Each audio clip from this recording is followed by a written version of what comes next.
All right, I might be far away down here in Chile, and this has been my plan all along because this is what I do in my winters. This year in particular, I had no choice. I knew the recovery was going to be slow. How slow? Well, let's just say I have low expectations, but somehow they are not being exceeded. Let's just say. One of my friends is burning over $100 worth of gasoline a week, attempting to keep warm, etc., run a generator to power her RV, little trailer. I knew I couldn't afford such things, and I personally prefer to burn wood rather than electricity or anything else because it's expensive. You know what? Burning gasoline to power a generator is far more expensive than buying electricity from Duke Power.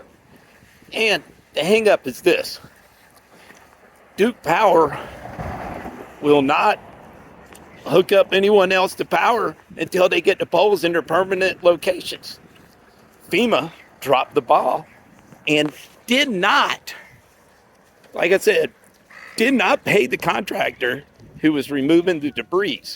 Until the debris have been removed, all of them apparently, in the cove, Duke Power isn't going to move any of the poles. My part of the cove, the debris moved out of the way, they could restore that, but they want to do it all at once.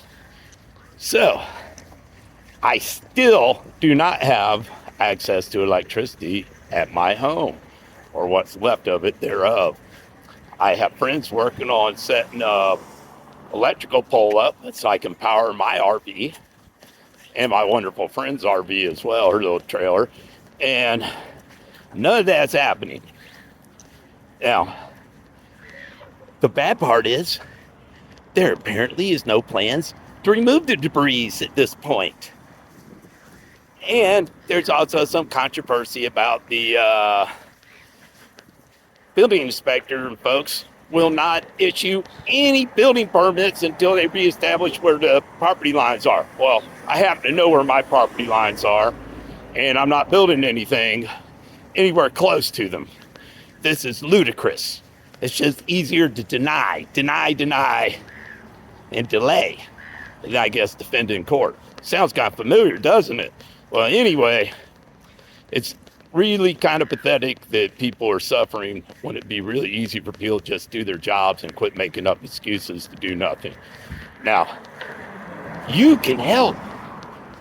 Contact your congressman and light a fire under them to fund FEMA so that they can do their work, do their job, pay the contractors, and remove the debris in my cove. And I'm sure many others across Western North Carolina, East Tennessee as well. We're not alone. It'd be really, really helpful. I'd appreciate it. And you can go look at some of my recent postings, both on Facebook and in the post on YouTube, about how to write effective letters. That would be a real solid, not just for me, but for all the Hill folk. I would really appreciate it.